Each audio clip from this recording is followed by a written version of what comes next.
I'm going to pass the introductions over to Daniel Moon, our President and Executive Director. Thank you, Ann. Good afternoon, everybody. My name again is Daniel Moon. I'm the President and Executive Director of the Environmental Business Council. Thank you all for joining us today, and thank you all for your support and your commitment to the Environmental Business Council. I hope you and your families are staying safe and healthy during these challenging times. We can't quite let go. We have to continue being safe and listening to the science. The good news is the vaccines are out, and some people that you may know are getting vaccinated, but most of us here, I think, haven't been vaccinated yet. So please continue to be safe and protect your families. And today was an exciting day. So best of luck to the President and the Vice President Harris. They've got a lot of work in front of them, for sure, very challenging times. So first of all, I want to thank all of our sponsors. So our platinum sponsor is Mayflower Wind. I'm just going to go through the whole list here very quickly. Covanta and TRC, keep moving the slides. Covanta and TRC, E.L. Harvey, Eversource, Woods Hole Group, Charter, Beals and Thomas, Casella Waste Systems, Environmental Partners, Normando Associates, Strategic Environmental Services, and finally Pierce Atwood and Niche Engineering. Thank you all very much for your support. These kind of programs would not be possible without your involvement. So thank you very much. At this point in time, I would like to introduce Seth Kaplan, who is the Director of Internal Affairs for Mayflower Wind.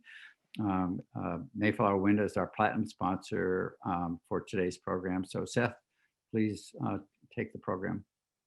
Thank you. Seth Kaplan, Director of External Affairs at Mayflower Wind, and it's great to be joining this event. Roughly my third-ish capacity of being involved with the EBC, from my days as a annoying and nonprofit environmental advocate to representing EDP Renewables in its capacity as an onshore wind and solar developer, and now with Mayflower Wind.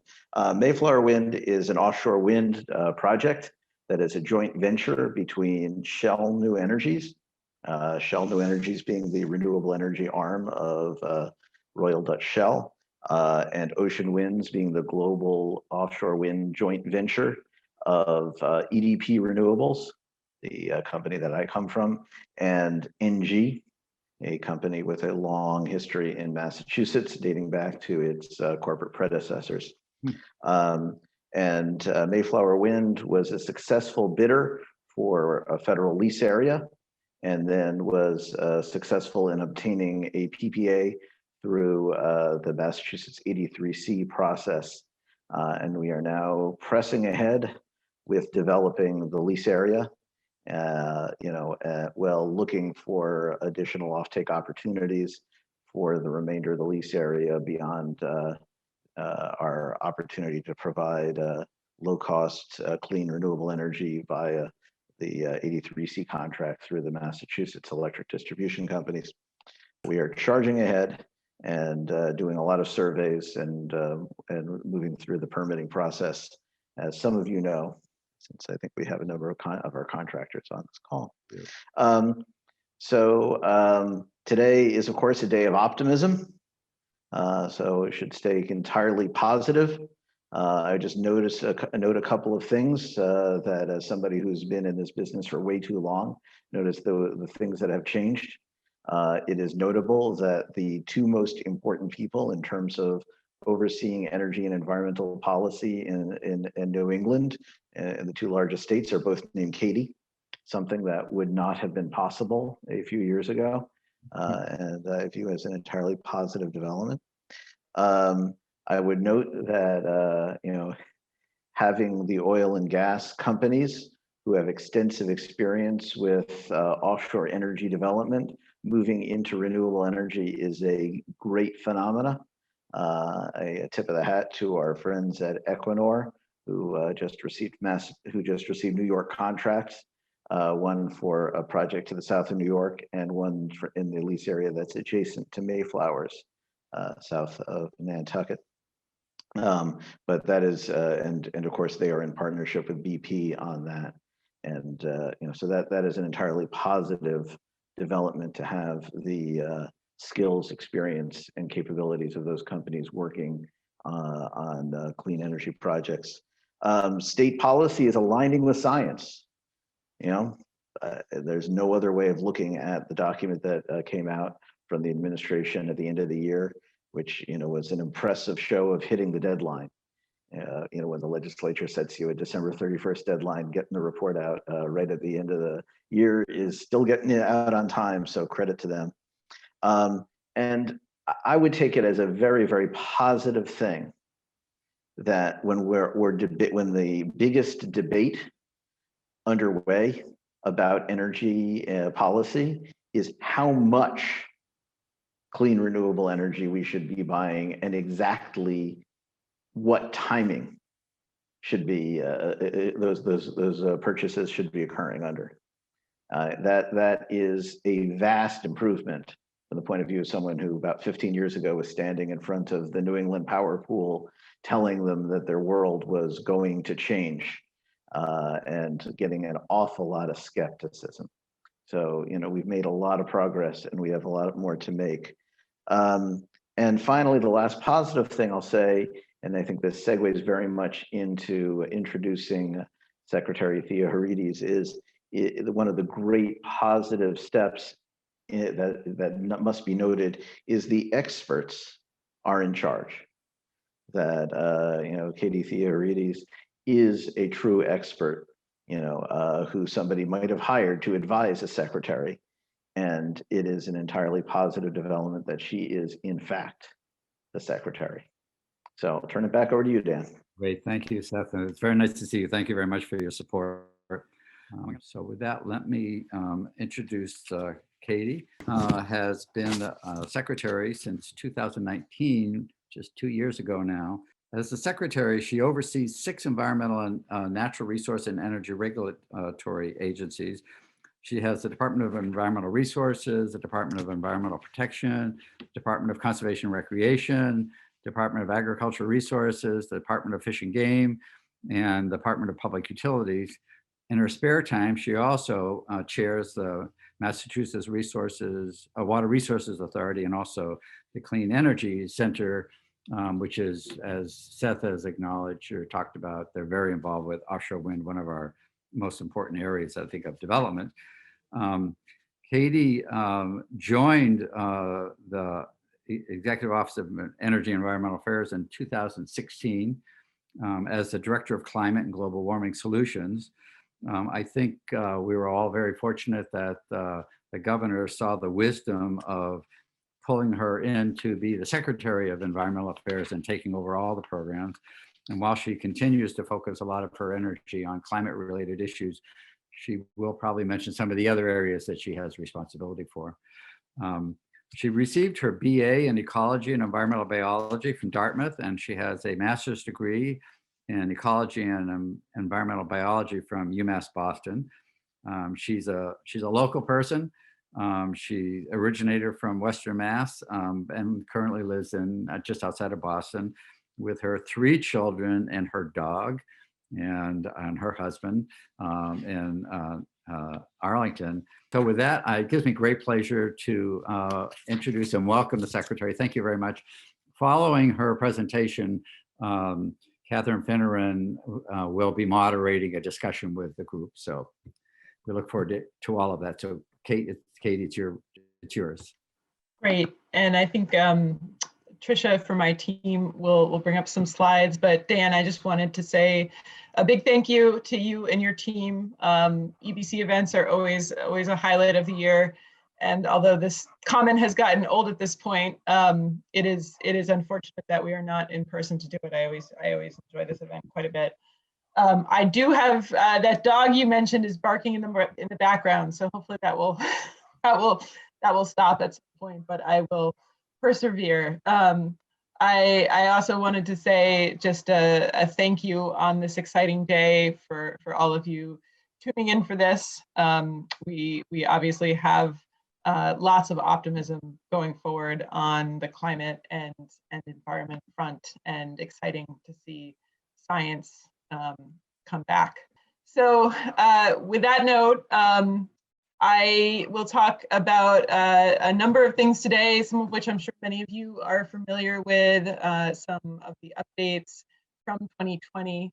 I think we all had many challenges in our professional and personal lives with the pandemic and the economic downturn, and reshaping the world as we knew it, whether it was adjusting our teams to virtual work, being in charge of responding to things we never thought we'd have a hand in, like youth sports and rules for youth sports, or being very involved in figuring out how to increase the supply of local food and food security to residents across the Commonwealth. The year has looked a lot different to all of us, but I think at the end of the day, the ability of our team at EEA under the governor's leadership to continue to focus on our energy and environmental priorities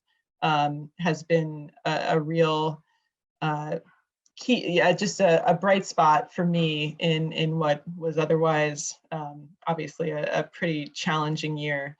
I think I was also mentioning to the board earlier what a great pivot EBC has made in terms of being able to connect us all for these types of events and keep up the energy and information sharing and progress on these issues. So big kudos to the entire EBC team.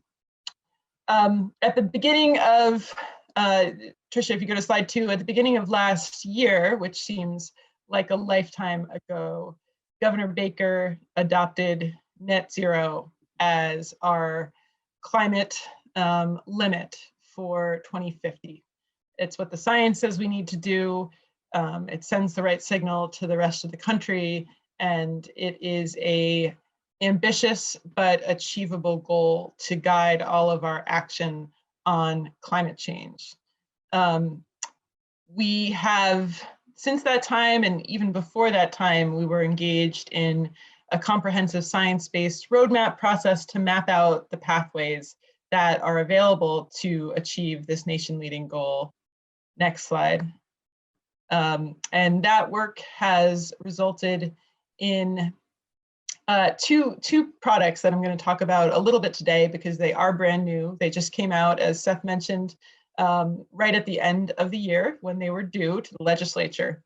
The first of this is a 2050 decarbonization roadmap study that is really a first in the nation analysis of how we get to net zero in 2050 and what the trade-offs along the ways are, what the technology and implementation options are, and how we make this sort of full economy-wide decarbonization effort equitable, cost-effective, and technologically feasible.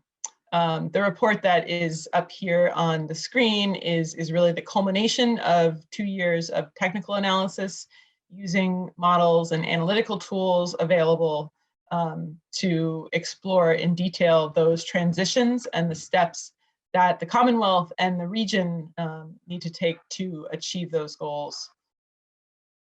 Next slide. So this report is actually broken down into a number of subsector reports that may be of interest to folks on this call. But importantly, the reason we did this long range analysis, which is actually not required by the legislature, which is something we took on, is to really understand when we're setting our 2030 target and developing our plan for this next critical decade, the decade we're in, where we're really turning the ship on climate change.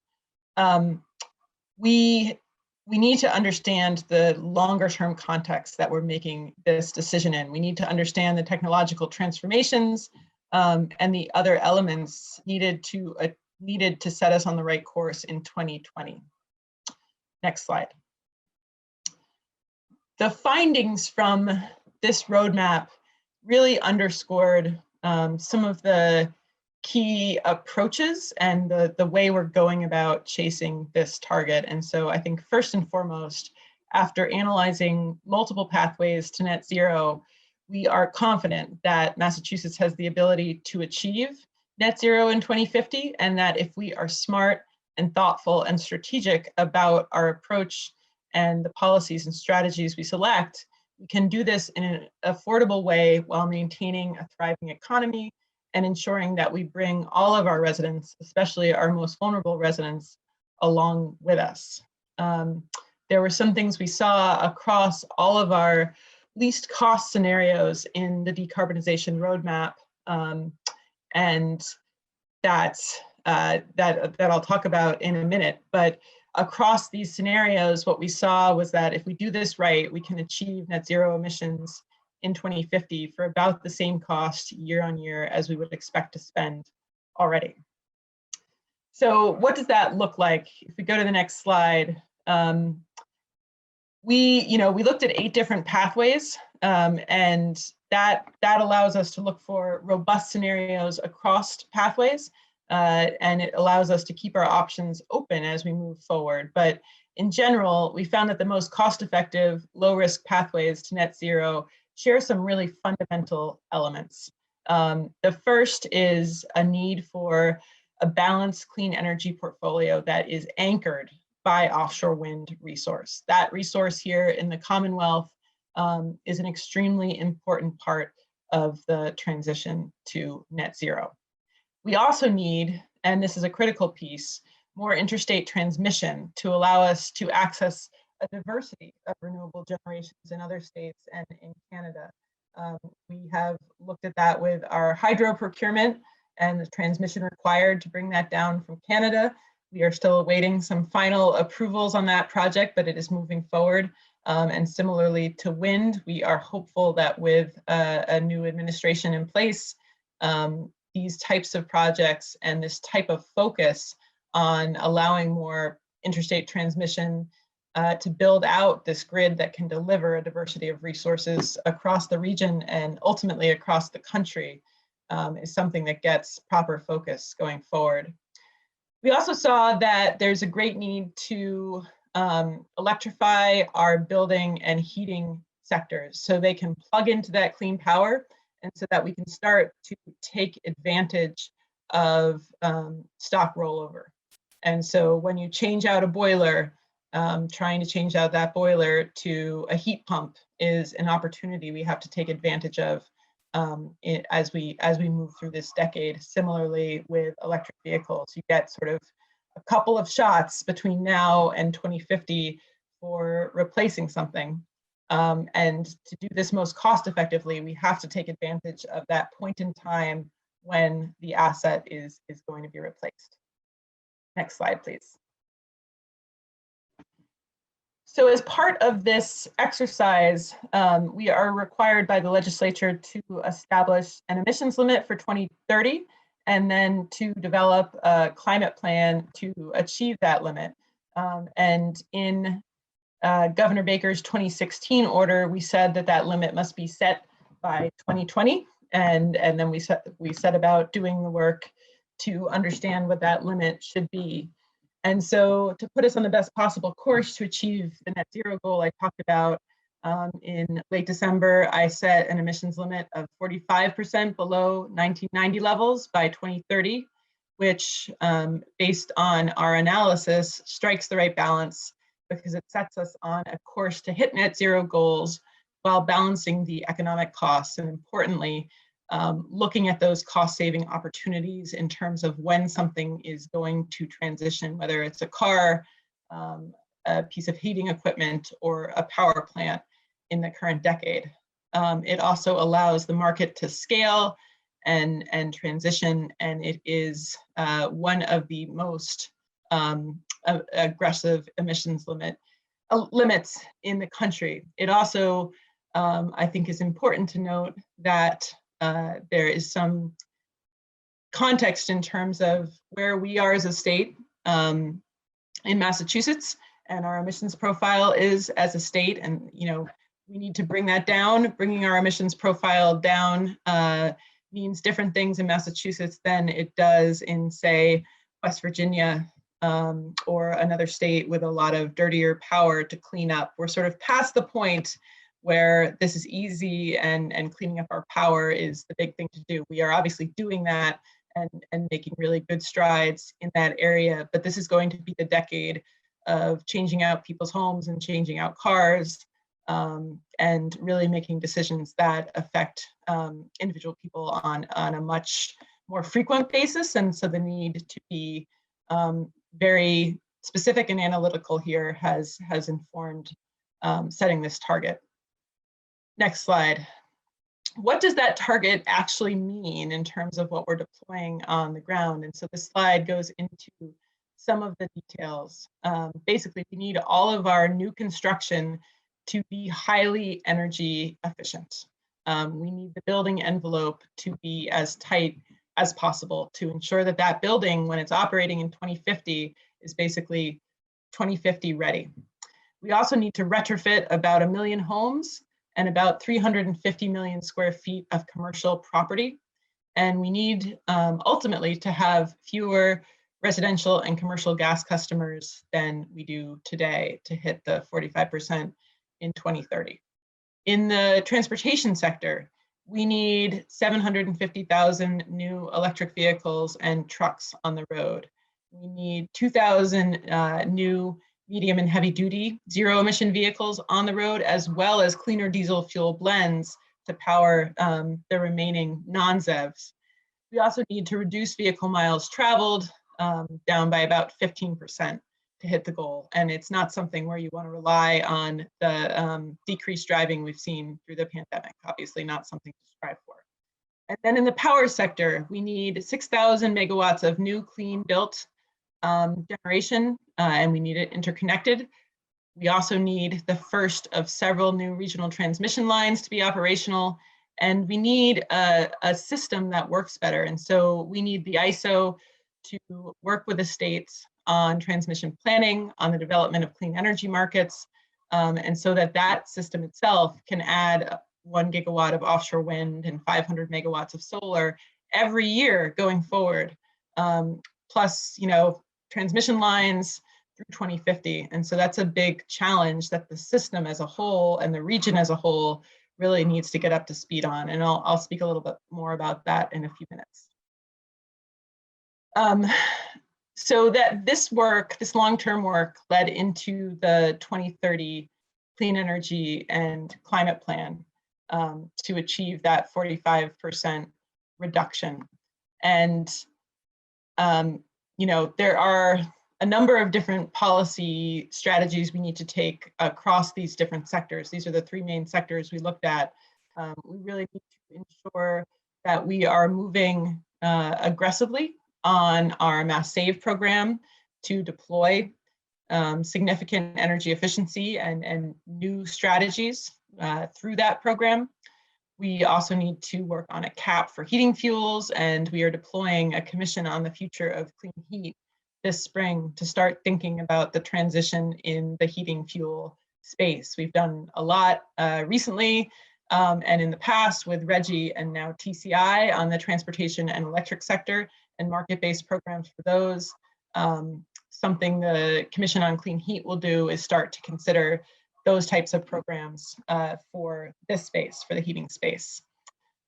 We have also committed that 100% of our electric vehicle sales by 2035 will be EVs or ZEV vehicles. And we are working to further deploy our more EV incentive program to help us get towards that, as well as looking at a more rapid deployment of EV charging and smart charging. Also looking at the development of a low carbon fuel standard and at strategies to further reduce vehicle miles traveled.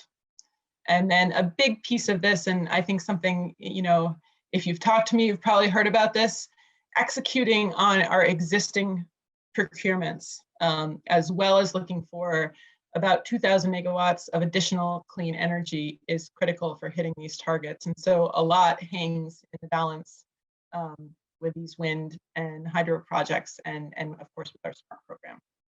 Next slide, please. One of the developments that also happened in December of this year, and something I've talked quite a bit about with this group and others, is our Transportation and Climate Initiative program, which we were very proud to launch with Rhode Island, Connecticut, and the District of Columbia earlier in December. And so now called the TCIP program, will reduce motor vehicle pollution by at least 26% across our states and generate $1.4 billion in Massachusetts by 2032. And that money will go directly to investments in cleaner, more equitable, and more affordable transportation. And the program will allow us to make real many of the investments we've been looking to make in this sector in a way that brings down emissions, improves the accessibility and safety of transportation options, and makes our Commonwealth a healthier and more connected place to live.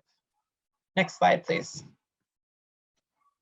In terms of the regional impact, if you're looking at the region of New England, the 3 states that have joined account for a significant portion of the emissions, the vehicles, as well as the state GDP. And we're looking at about $3.2 billion for the region. As I mentioned, the cap is 30%, and the health benefits that would result from TCIP add up to about $500 million and safety benefits of about $50 million over that period. Next slide, please. Katie, have only 3 states committed? Is that what you're saying? So what? Yeah. So three states and the District of Columbia have signed on to the MOU. The remaining, I think it was 8 or so states, signed on to a letter of support for continuing to follow the program. And this was not unexpected, especially given the context of COVID and just different states are in their decision timelines. So the remaining 8 states who have not yet signed the MOU can sign on to the MOU in the next year before the program starts, and can sign on basically at any juncture along the process. But we are expecting a significant number of additional states to join. And the thing I should note is that, you know, we've always wanted to do this as a region. We always recognized we probably weren't going to get all 12 states in the same place exactly at the same time. But those states will continue to participate. But the states not all joining at the same time does not mean that Massachusetts bears a heavier price at the pump than it would with all the rest of the states, or that we don't get the same emission reductions in state than we would if all the states joined. Obviously, if all of the states joined, the regional impact of the emissions is very important. And so we are not getting all of the regional benefits of the program. But I think with the momentum on climate change going forward, we will likely see significantly more participation. Great, thank you. Yep. Next slide, please. So this is just a snapshot of some of the investments we will be enabled to make through the Transportation and Climate Initiative, and everything from EV chargers, which we think are critical to transitioning people into these types of vehicles, to the expansion of bike lanes, and investments in broadband and high-speed wireless could be things that are considered under this program. And very importantly, one of the commitments that the states all made to the program is ensuring that at a minimum, 35% of the proceeds are invested in projects that benefit environmental justice communities, and that an equity advisory body is set up to help determine how best to align the proceeds and make the investments in a way that will be equitable and continue to ensure that benefits are flowing to communities that have been historically overburdened by pollution and underserved by transportation options. Next slide, please. So I just talked about that, so we'll keep going here. Again, I think for any of you watching the coverage at home, The estimated price impacts are 5 to 9 cents a gallon. When the rules take effect in 2023, we are doing a year of auctions, but no compliance, which means that the state will generate revenue, but the cost will not be passed on to consumers. And again, there is actually some question whether the cost will be passed on to consumers at all because of the size of the market and also the competitiveness of the market. And again, the other detail I'd mentioned is just that there's a cost containment reserve, so the price will not go above 9 cents. And as Dan asked, with the issuance of this MOU, the remaining TCI jurisdictions can now formally sign the MOU at any time. And similarly, their legislature can also sign them up for TCI if they, if that body wants, if those bodies in those states wants to get involved in doing so, now that there's an MOU guiding the process. Next slide, please. At the same time as we're working on TCI, we know this is not going to be the only thing we need to do in the transportation sector, and electric vehicle adoption is a key part of what we'll use some of the revenue from TCI for, but also something that we're working on really hard with existing revenue streams at the Department of Energy Resources. And so back in 2020, in January of 2020, we reinstated our More EV program, which had run out of funds during 2019 because it was so popular. And so we now have a rebate of $2,500 for battery electric vehicles, and as well as plug-in hybrids. And I will say that as pleased as we are to have the program back, COVID did substantially impact the sales of light-duty vehicles, including sales of electric vehicles. So hope to see that program pick up in 21. We also, because of that, expanded the rebate to include commercial and nonprofit fleets, which is a great opportunity if any of you are considering that or considering working with clients who are looking for those opportunities. And we are looking at a proposal to expand More EV to increase medium and heavy duty vehicle sales. Next slide, please. Something I mentioned in the 2030 planning process and the roadmap is the importance of restructuring our wholesale market to enable the procurement of clean energy resources, not just through legislature-enabled state-level procurements, but actually through a clean energy market. And so back in October of 2020, 5 of the governors in the ISO New England region signed on to a statement about reforming this regional electricity market and set out a vision statement that speaks to the need for regional reform, particularly the need we saw in our decarbonization roadmap. And so the states right now are convening a series of technical conferences which are open to the public. I encourage any of you to attend, and divided into the 3 major areas of focus that we set out in the vision statement. One is on reforming wholesale markets to accommodate state policy goals around climate change. So ensuring that the policies that each of our states have set forward on the clean energy we need to meet our emission reduction targets are part of that market structure that the ISO implements. We also want to conduct a comprehensive long-term regional transmission planning process at the ISO to ensure that as we are integrating these new offshore wind resources and hydro resources, we have the transmission to support those state goals. And then finally, to improve the transparency at the ISO and to increase the state representation in ISO governance. Right now, there is not membership on their board from any of the states in a meaningful way. And so that's something we'll be looking at and working on with them.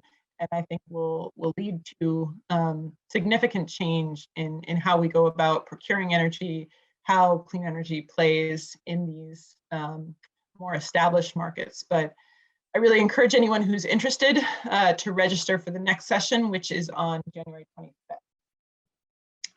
I will try to move through some of these last slides quickly because I want to leave time for a good Q&A. I think many of you are familiar with the changes we made to our SMART program back in April of 2020 and finally released as final in July of 2020. A lot of work from our Department of Energy Resources on that. The tariff is currently before the DPU for review, and some of the critical changes in the program reflect things we heard from various communities, as well as our analysis of the program to date. We doubled the amount of solar that can be procured through the program to 3,200 megawatts. We also looked at incentivizing behind the meter systems, as well as incentivizing low income population in communities. And then we put a strong focus on ensuring protection of the Commonwealth's natural resources and green spaces, and not trying to necessarily build out more undeveloped land in solar. So that was another policy goal of the program reform. Moving to slide 19. I mentioned the future of natural gas investigation a moment ago, but this is something we'll be working on through the spring and through the next year to understand the transitions that are going to be needed in the heating space as we pursue our net zero target and our 2030 target. And there was also an order back in October that the DPU issued that opens an investigation into the role of natural gas distribution companies in this future energy portfolio. And so that work will be dovetailing with our with the work coming out of our Clean Energy and Climate Plan and the Commission. And so we look forward to learning a lot from that. Next slide. One of the pieces that I think will shed a lot of light on this future is a DPU-approved Eversource geothermal demonstration project that has the potential to reduce emissions and help us meet some of these goals. And this was approved back in October.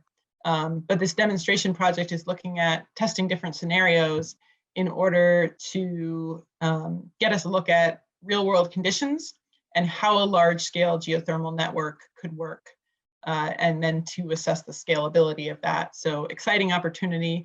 We expect to see more of these in the future, and I think will help shed light on some of the options in this space. Next slide. And then this maybe I will stop after MVP for the sake of time, but obviously reducing emissions and mitigating the impacts of climate change is the first strategy to combat climate change and address these challenges. But we also recognize that climate change is basically like a big battleship moving forward, and turning the ship takes a lot of effort, and we're committed to some of these impacts, unfortunately, due not only to our own emissions, but to global emissions and to how long they stay in the atmosphere. And so I think I've talked with many of you are MVP certified providers. We now have 89% of the state participating in our MVP program. This means they have access to the money we award every year, not just for the planning grants, but for the $44 million that we've awarded so far through the action grants to do real on-the-ground resiliency projects. And we are looking for ways to continue to boost these projects and to get them deployed around the state to ensure safety, to achieve resiliency goals, and to protect people and their communities. And so one of the ways we pursued this in the last session was Senate Bill 10, which created a sustainable funding source for resiliency. And we will be looking towards an approach like that again in this new legislative cycle to ensure there is actual real money on the table for resiliency projects. And I'm sure there will be opportunities with the new federal administration as well. So looking for all of those as we move forward. The other pieces I think I was going to talk about were our pandemic response, our food security program, some of the work we've done on environmental justice, PFAS, and solid waste. But I think I will stop there for the sake of the Q&A, and if those topics come up in that context, I'm happy to talk more about them. But before I turn this over to Yeah. Kathleen, can you talk a little bit about with the MVP program, or let me go. Hi. Can you talk a little bit about are there some general sort of consistent findings? What are the major findings that are coming out of the MVP program? I mean, what's going on? So we are seeing, I mean, I think first and foremost, we are seeing much more need than the funding levels we currently have available to us can fund. And that need covers everything from reworking water and sewer infrastructure to accommodate flooding, to doing home elevations along the coast, to completing planning processes for sort of a retreat from the coast. Inland communities are seeing a lot of need, particularly in historic downtowns that are built along riverways. So I think water is a big topic all across the state in terms of the resiliency investments that are needed. We have also seen, and a lot of your membership can speak to this, the importance of regional collaboration on these issues. And so a number of groups at the watershed scale have taken on a real leadership role in pulling communities together where, you know, the impacts of climate change don't respect borders, and often the solutions don't either. And for example, planning development upstream affects downstream communities. So we've seen real opportunity for that type of involvement and also that type of support from the great regional groups we have across the state. And then finally, I think, you know, we are seeing a lot of need to improve the social fabric of resiliency as well, in terms of whether it's making sure people in different areas have access to the services they need, or cooling centers, things of that nature to deal with some of these extreme heat events. I think this summer, when everyone was stuck home and without access to air conditioning and things, and without access necessarily to some of the cooling centers that would be open in a non-pandemic summer, I think that, you know, front and center appeared to us as a real issue that needs addressing. Thank you so much, Secretary. Welcome. A great presentation. We're so thrilled to have you here for another year. We truly appreciate your time and support of the EBC. And also, I just want to mention, you know, truly appreciate the support of your commissioners and all your staff who dedicate hours to our programs, work with our member communities and the regulated community as a whole to work through issues and on projects. So just that is very much appreciated by all of us. So I'm going to kick things off with a couple of questions, and then we already have quite a few from the audience. So I'll just encourage folks in the audience to continue writing your questions in the chat, and then I will call on you as they come in. So just want to start. Obviously, it's been a very unusual, very challenging year, and I'm just curious, like you personally in your personal life, and as you adapt to this remote environment and working from home, how have you adapted? You're running this enormous secretariat with so many agencies and so much work that you've accomplished this year. How have you adapted? Have you changed your office? Like, have you had to remodel your house to fit in all the things going on? Just curious how you personally have adapted to this new. Yeah, well, I never realized how much of an extrovert I actually was until this thing happened. And I do think, you know, I know that all of us, many of us who work in the environmental space, gain a lot of strength from working together as teams to solve problems. And so that was very much a loss in the beginning of the pandemic, and a real, you know, real thanks goes to our IT team and the team across state government who got us all home, got us all laptops, found ways for us to connect virtually, and really made that as seamless as it could have been process. It was a large operation, and it did take a couple of weeks, but it happened very quickly. And then I think, you know, as teams, and I think this is true for all of my commissioners, we started out slowly with the virtual stuff. You know, we were doing a lot of phone calls in the beginning, and then we shifted very quickly to other modes. And I think what's been very important and helpful for me is finding opportunities to get out in the field in a safe way with different members of my team. And I was able to do a lot of that this summer and fall, and had the opportunity to see things and do things that I might have missed in a year when there were more, big events or other things that could have taken time. So it was a real opportunity to go out and spend time with the environmental police, patrolling insanely busy rivers, or seeing how the park system is responding to record numbers of foot traffic, or going out and learning about some of the forest fires we're seeing because of climate change. So that's been a real highlight. I've met people within the agencies who I may not have met, and just the need to connect and to keep morale up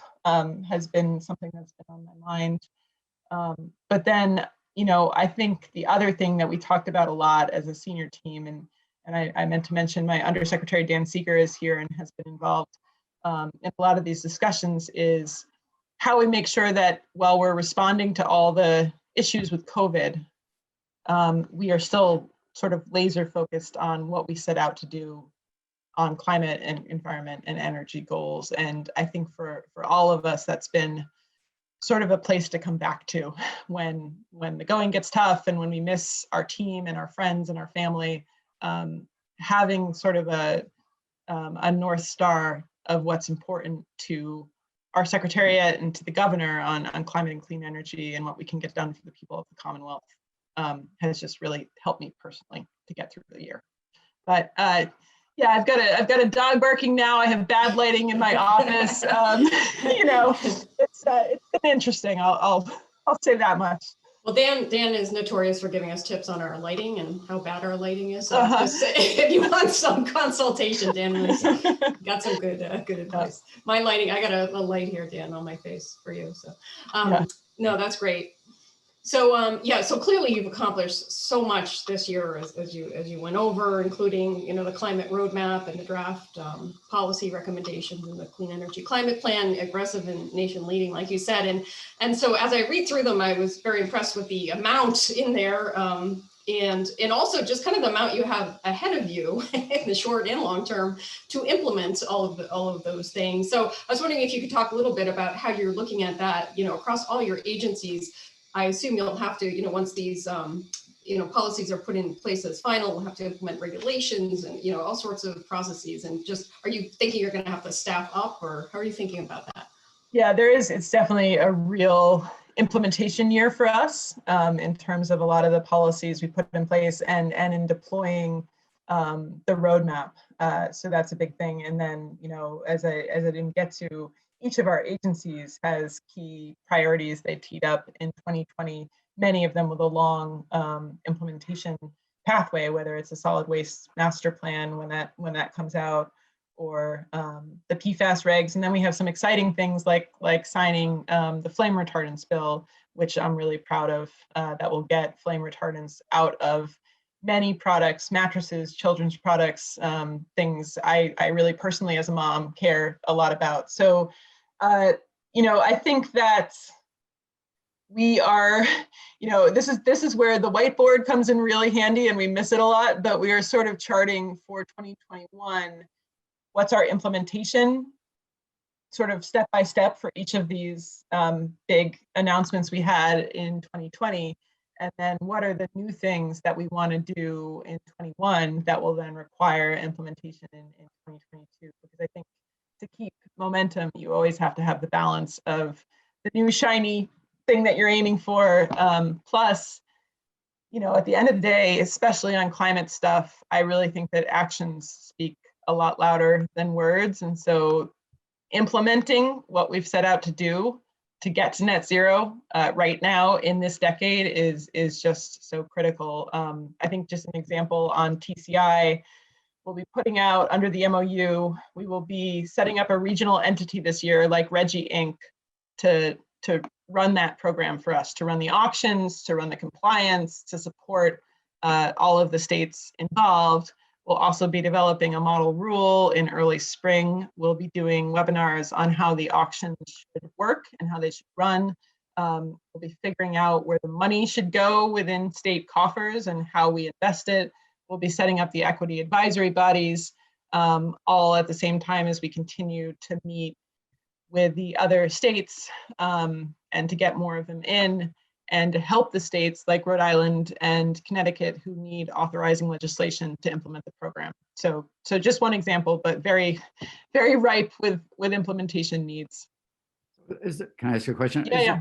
Are you going to create a Department of Climate Change? I mean, you've got a lot of things going on, but it's all floating there in your office on Cambridge Street, or is there going to be an organizational change? Well, we've actually looked at this on and off through the years of whether it's, whether you need a separate office. Right now, we have a team within EEA with under David Ismay's leadership. He's the Undersecretary of Climate Change now, and he has a pretty big team compared to when I came in. I came in as one person. I think he now has he's got 6 regional coordinators for MVP, plus a program manager, plus the director of resiliency and a director of mitigation, and a team working on the clean energy and climate plan and being deployed to that implementation. And so we basically do have an office, although we don't call it that. But I think more importantly, and something that I think we're seeing with the new Biden team as well, and something frankly that I modeled a little bit on the way the Obama administration was tackling this early on, is that you need a group whose sole focus is climate change, but you also really need to embed climate change within every structure in state government. And in some ways, getting climate change embedded into the state budget process is almost more important than having a carve-out program for climate change. And so that's something we've done. It's something, this new tool I mentioned actually I didn't mention it. I mentioned it in my last phone call. It's called the RMAT Resiliency Toolkit, and what it's doing is setting standards for how to reduce risk in new projects and new investments, and that's something that's being incorporated into our capital planning process.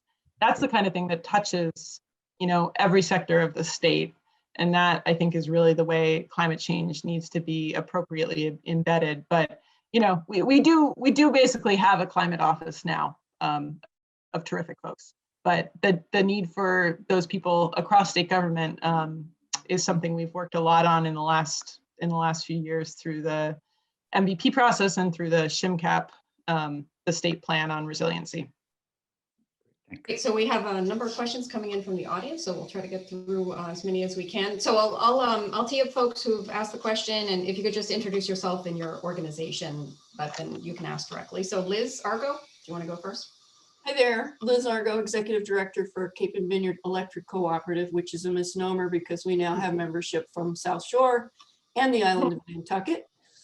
Thank you, Katie. Very nice to see you again after 2 years of pulling off miracles. Congratulations on the TCIP, even if it's other states will sign up as they see it's a good move.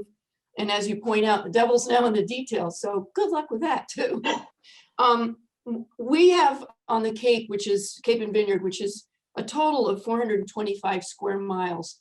By the end of 2023, we hope to have over 50 megawatts of photovoltaics installed, a lot of it with storage. But we are running against the utility.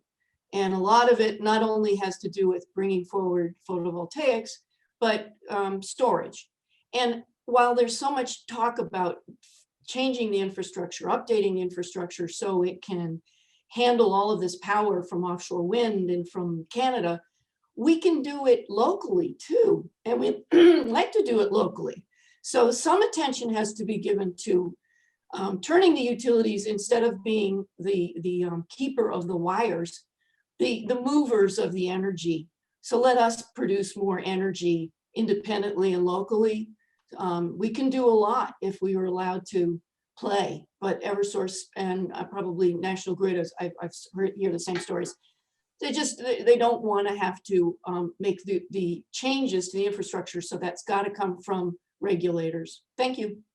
Yeah, no, great comment. And I know both through the interconnection study that's going on, as well as some of the distribution planning, we recognize as something that has to play a real role going forward.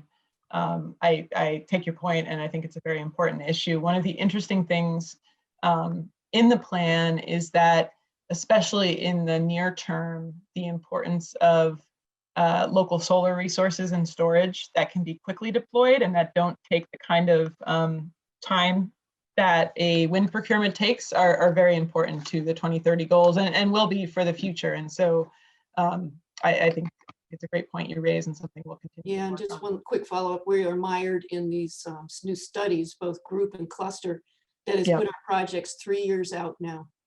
Yeah, no, I will, it's not the first time I've heard that. Thank you. All right, next question is from Stacy Minahan. Thanks very much. Stacy Minahan with Beals and Thomas. I'm a senior associate. We're a multidisciplinary consulting firm. And I guess to follow on the solar type questions, Katie, I was curious, especially given the backdrop of, I think it was Mass Audubon's report in terms of land lost to solar and local community concerns about wooded areas being lost to ground mounted solar. For that 500 megawatts of solar per year that you had noted to kind of achieve our goals, I was curious if the Commonwealth has done an analysis or an evaluation of what types of land are available at feasible interconnection areas and what proportion of that 500 megawatts will be, the more traditional large scale ground mount versus dual use agricultural solar versus rooftop versus parking canopy, whether there's been planning for kind of what that 500 megawatts means essentially for the state on the land. So I don't believe there has been that granularity yet as a follow-up to the plan, but that is something I am very interested in. I mean, I think that folks saw the SMART revisions as an attempt to keep out any new greenfield solar. And, I think the intent here is to carefully balance these goals so that we're keeping forests as forests where we can, because to get to net zero, we actually have to sequester carbon in our landscape. And so forests and natural landscapes play a critical piece, but really identifying the areas, they're sort of hotspots where interconnection is good, where the demand exists, and then where the land is sort of suitable is something that we are working on at DOER. And we have done some of the initial analysis, really looking at the land, and this was part of the new SMART regs, looking at land in terms of the land where we really don't want to go, the really important habitats, the intact forests, and some of the most biologically important resources in the state, as well as some of the areas that are severely degraded and sort of primed for ground-mounted solar that's not going to have a significant ecological impact. Okay, next question is from Thomas Urancian. Yes, thank you. So I'm with Commonwealth Resource Management Corporation. We own and help others develop landfill gas to energy and anaerobic digestion biogas projects. You focus a lot on the new shiny things in the future, which is great. But there's a lot of existing renewable energy in landfill gas and biogas that is owned and operating today. And we quite frankly need help. The DOR just recently amended the RPS Mass Class 1 RECs. Two of their changes will drastically reduce RECs prices, thereby reducing support to existing renewable energy projects in Mass. It'll export Massachusetts ratepayer dollars to New York projects and could cause existing landfill gas and AD projects in Massachusetts to be uneconomic and cause their shutdown. These DOER changes seem to be counter to all of Massachusetts renewable energy, environmental and climate policies and goals, as well as the Green Communities Act. Is this issue on your radar, and will you make it one of your priorities in 2021 to address?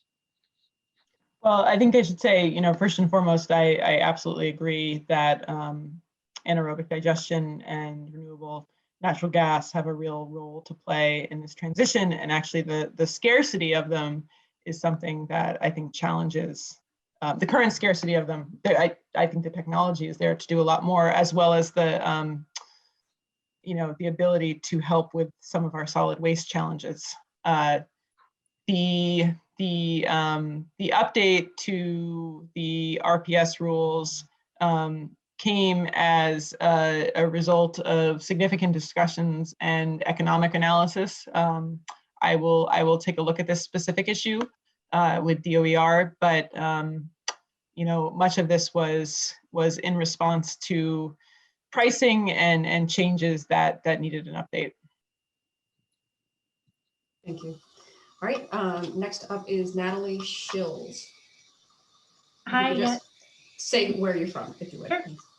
Natalie Shills with Tetra Tech. I'm the director of our offshore energy program. So you mentioned, you know, potential need for additional procurements, and was just wondering if you have any thoughts on the legislation that was recently vetoed to increase the procurement for offshore wind up to 5,400 megawatts. Yeah, and so I guess, you know, I can start generally, just to give some overall context.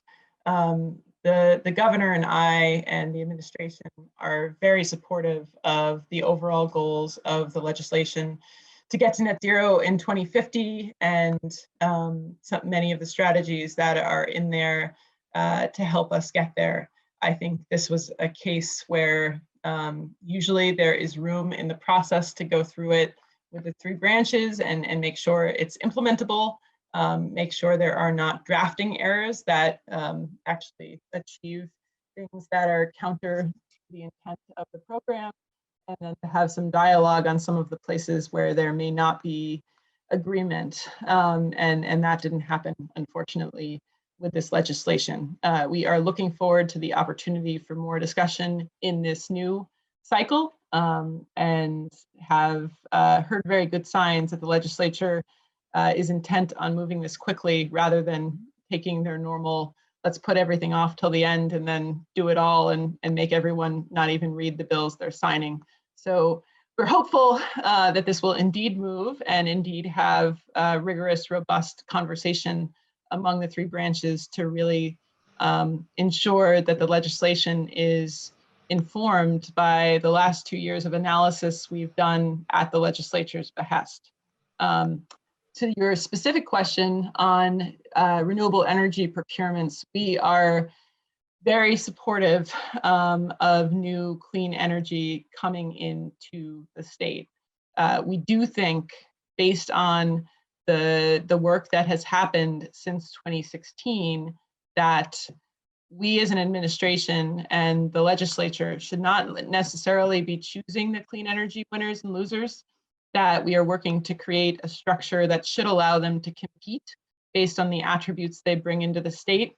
You know, obviously, first and foremost, the clean generation, but also the things like economic benefits and price for ratepayers. And so I think the change that we would look at for the clean energy proposal that is in the bill now is not to say it's for one resource, but to say it's for all clean resources, all RPS eligible resources plus hydro, which we think is just a critical component of getting to net zero. And then we let those resources play and see who comes out on top based on the attributes they present to the state.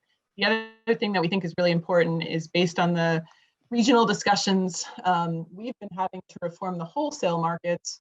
You know, this may be a procurement, the thing that was authorized in the bill, this may be a procurement we do in 2030. And by 2030, we may actually have a regional clean energy market, and we could procure the clean energy for the region as a whole, rather than just for Massachusetts. And that has a lot of benefits, not only for climate change goals in the region, but also in terms of the risk that Massachusetts ratepayers are taking on by themselves. So, you know, what I would describe here is a good example of some of the issues we wanted to address in the climate change legislation that we really did not have the space to address at the end of the session. That being said, and not just because Mayflower is on the call and Seth's on the call, but we do expect, given the capacity factor for wind and how cost effective it's proven to be, that wind will be an incredibly strong contender in any clean energy procurement, and we don't think the industry would be afraid of the legislation we're proposing. In a way, doesn't hurt that Mayflower just dropped their price Right. even Right. more. So more savings for everybody. Yeah. Yeah, that was a great outcome of that contract. Yeah, appreciate the answer. Thanks. In a way, there's a regional activity going on around offshore wind, right? Because Connecticut has sort of jumped in, Rhode Island, and now the North is sort of trying to do some activity up there. So it's becoming regional. There's a great opportunity to do a much bigger regional type procurement, and we really want to keep that door open to doing it without some of the hurdles that are in the existing procurement language. Next question is from Dave Bellow. Yes, hi, I'm from Sovereign Consulting, and my question is, with the Commonwealth making such a great commitment to greenhouse gas reductions, is there a role for the separate municipalities to contribute as well? I know Green Communities is out there, but that's kind of a soft encouragement, I would say, and just wondering if there's anything that the Commonwealth is saying to the municipalities to encourage them to help. So we are looking, I mean, I don't know that I'd agree with Green Communities being a soft commitment, but yes, they're not committed to a hard target that they have to reach through it. We are looking at Green Communities 2.0 and what additional steps that might require of communities to keep in the program. We've been talking about that for a number of years now, and it is time to move forward on that. But I think one of the key changes that we proposed in the Clean Energy and Climate Plan is looking at a 2050 compliant building code. And so what that code would do is allow green communities to opt in early on in 2023. And that would be a way communities could participate in this. We expect that a number of communities, maybe as much as 40% of communities who are responsible for a new build in the state may be expected to join and adopt a new building code like this, very focused on the envelope of the building as the first step, not requiring that people put solar on their building or that they eliminate gas from the building or that they use heat pumps, but focused on ensuring that the envelope itself is 2050 ready. But I take your point. I do think there is more municipalities can do, and I do think we've seen through participation in both Green Communities and MVP that there are a lot of ambitious communities out there who want to do more and help the state achieve our overall goals. So on that genre, the governor, there's a concern that the governor is going to veto the legislation. Did you change the legislation? So, I mean, I guess there was a concern that, like Brookline attempted to do, is to have no fossil fuel heat. Is that kind of caused a concern with this legislation going back? The legislation that was refiled is exactly the same as what was filed initially. So I think for those who had that concern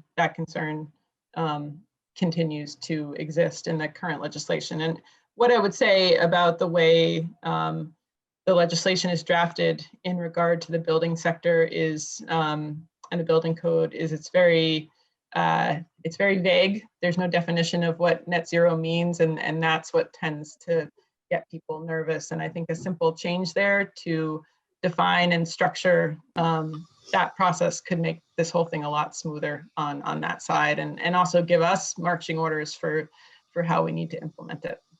So you know how So Dan, we only have 10 more minutes. Sorry to interrupt. I know you have a hard stop at 5:25. Couple more questions. Sorry, Dan, did you have a quick thought? No, well, I just wanted to know if the governor is going to change, recommend changing it so we can now go back, the governor can now go back and forth with the legislature. Is that the difference? We are in discussions with the legislature. As I said, this was not the outcome any of us would have wanted on a climate bill. We've had great success working with the legislature on a number of climate efforts in the past. And I think there is lots of opportunity here to work quickly and get something done. I think much remains to be seen if the legislature is willing to have, sort of technical conversations about some of these changes. To date, we've tried very hard to get those comments and feedback to them, and it's not always been a two-way street. We have another question on the legislation. Julie Wormser, did you have a follow-up you wanted to ask? Actually, my question was answered, so I just want to say that I'm thrilled that you're going to resubmit some form of S10 for climate resilience funding, and would love to see MVP go to 100 million a year. And we are looking forward to mobilizing support for those efforts. Well, thank you, Julie. And I think I saw maybe your chat and just wanted to speak to the importance of environmental justice, which was a key piece of this bill that we wanted to see in there. Something we had some squabbles with the legislature over ensuring that it would be in there, which was surprising to me. But something we'd like to do to really increase both the impact of the legislation and then some of the funding that might be available under S10. With S10, we want to carve out 50% for environmental justice communities specifically. We've seen through our MVP program that we actually spend about 40 to 60% of the funding in MVP in EJ communities to benefit EJ communities. The other piece that we really want to look at in the EJ legislation is the ability to address this issue of cumulative impacts, particularly for air permits. So right now, and this is an issue I know this group is probably familiar with, right now when DEP looks at an air permit for a new project, they can only look at the impacts of that new project. They can't consider the historical burdens that the community has experienced from all of the projects that exist. And so we are looking at starting a process. We don't necessarily need the legislation to do it, although legislation would help, but starting a stakeholder process to develop a cumulative impacts analysis that could be part of all of our permitting decisions going forward. And so I think that's a robust conversation we'll be having in the new year, whether it gets incorporated into the bill or not. Thank you. All right, we're going to do lightning round. We got about 5 minutes and at least 6 or 7 questions. We'll try to get through them. So Joan Vogel. Hello. Yes, I'm Joan Vogel. I'm an environmental engineer with MIT Lincoln Laboratory, and my question is about nuclear power. So first of all, I read the Decarbonization Roadmap report as well as the Energy Pathways Technical Report. And I'm very, very impressed with the work that's been done. I listened to the webinar that David Ismay gave last week, and it was really impressive. But my question is, the decarbonization roadmap assumes in most pathways, all except I think the all renewable pathway, that the 2 remaining nuclear power plants in New England will continue to operate through 2050, which I think is really important. I am a proponent of clean nuclear energy. And given that nuclear is the most significant carbon-free source of electric power, I think it's important that we maintain that. It's also, as you know, everybody knows, it's the base load and also has a very high capacity factor. So I'm wondering what policy and strategy will the Commonwealth use to support those facilities, since they're not even in our own state, but is there any threat to keeping those open through that, or open and operating through that time? And whether it's economic or political pressure against them, can we do anything to help support those facilities? And then looking into the future, will Massachusetts facilitate new nuclear power plants in the state? There's a lot of new technology. I know that engineers at MIT are excited about the future of these different technologies, but it needs support from the government as well. So I think on the existing resources, you're absolutely right. Existing nuclear is a critical part of our decarbonization pathway. We can't get to net zero without it. I think we maintain very close contact with both facilities to understand their needs and challenges going forward. One of the things we did with our clean energy standard, which was a regulation promulgated in 2017 in response to the Kane 3D decision on emissions, on our emissions targets being limits and not targets, was, setting this clean energy standard, requiring a certain number of clean energy resources to come in every year. And then I think it was 2020, although time is, a fluid thing these days, but we updated the policy to include a clean energy standard that gives credits for existing resources, including these nuclear facilities that are part of our clean generation mix. So that's one of the ways that we're ensuring that we're getting credit for those attributes, and we're paying for those attributes so that the facilities can continue to operate and get that credit as a clean resource. I think in terms of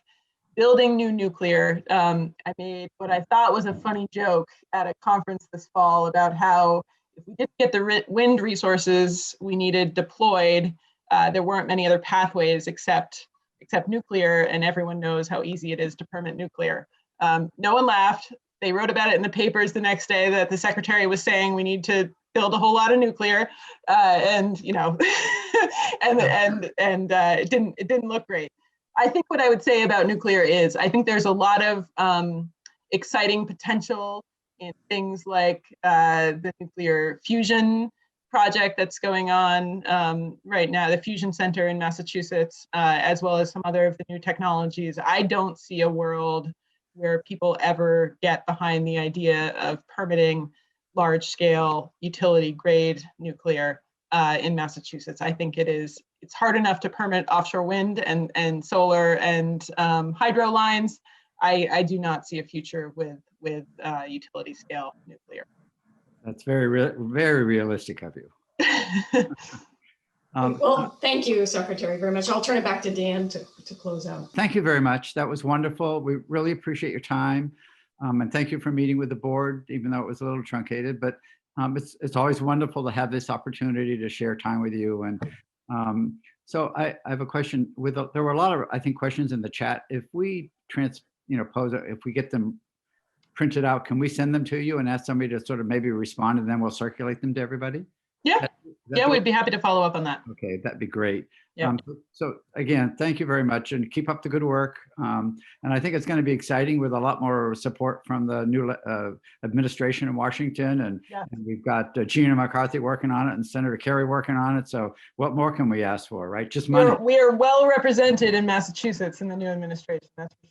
Very well. So please give us feedback. We love the feedback. The video recording of the session will be posted. I think you'll get an email telling you where it is. And again, finally consider joining. We always like to have everybody joining.